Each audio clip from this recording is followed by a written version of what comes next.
Urban Outfitters has been forced to apologize for what some are calling an exploration in tastelessness. The retailer attempted to sell a vintage Kent State University sweater, complete with tattered edges and red blood-like stains, offering a loose, slouchy fit for those who wish to trivialize the loss of life.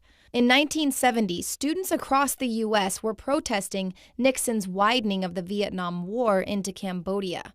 Nixon sent the National Guard to restore order to the Kent State campus. On May 4, 1970, 4 people were killed and 9 wounded when the National Guard opened fire on student protesters, firing 67 rounds over a period of 13 seconds. Witnesses couldn't believe that the guardsmen weren't shooting blanks. Now, many guardsmen later testified that they were in fear for their lives, which was questioned because of the distance between them and the students that were killed or wounded. And Time magazine later concluded that triggers weren't pulled accidentally at Kent State.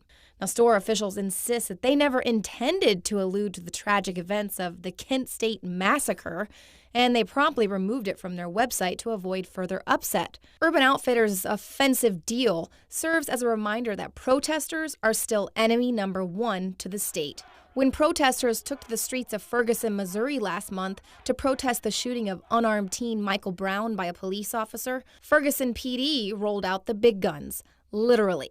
While protesters held signs and chanted, "Hands up, don't shoot," the PD moved in with MRAPs and fired upon protesters and reporters alike with a barrage of tear gas, rubber bullets, wooden bullets, flashbang grenades, and sound cannons, all in an effort to stifle the First Amendment rights of those who were fed up with an abuse of authority. Tear gas, which is barred from use during war, but apparently it's completely perfect to use on demonstrators here in America. When police fired tear gas on protesters in Oakland, California during the Occupy Wall Street protests, peaceful protester and 2-time Iraq War veteran Scott Olson sustained a skull fracture from a police projectile.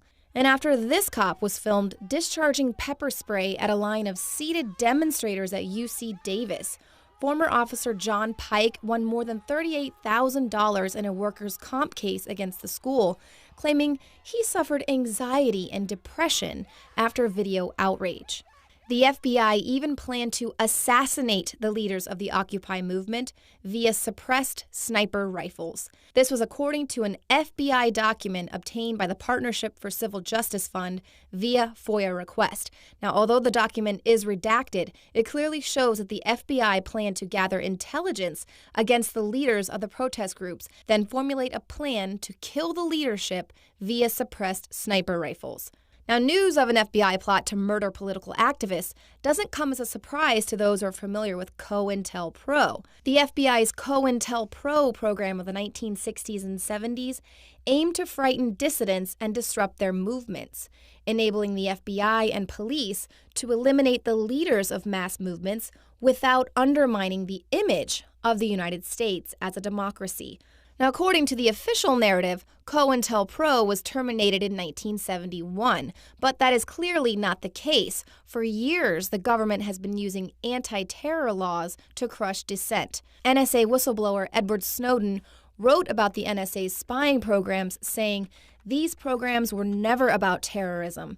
They're about economic spying, social control, and diplomatic manipulation. They're about power." Attorney General Eric Holder announced Monday another spying program that he claims is aimed at fostering community and local outreach efforts to combat the message of extremist groups such as ISIS. But we know this isn't about ISIS. Exclusive photographs provided to InfoWars earlier this month from a local business owner show an FBI PowerPoint presentation placing homegrown groups at the top of the agency's terror watch list. NSKSLA News 12 Jeff Farrell discovered the clergy would help the government with potentially their biggest problem, us. For the clergy, one of the biggest tools that they will have in helping calm the public down or obey the law is the Bible itself, specifically Romans 13. By conflating political dissidents with terrorism, local, state, and federal law enforcement can pursue activists simply for challenging government policy. And as history shows, the establishment has no problem using violence to subdue opposition.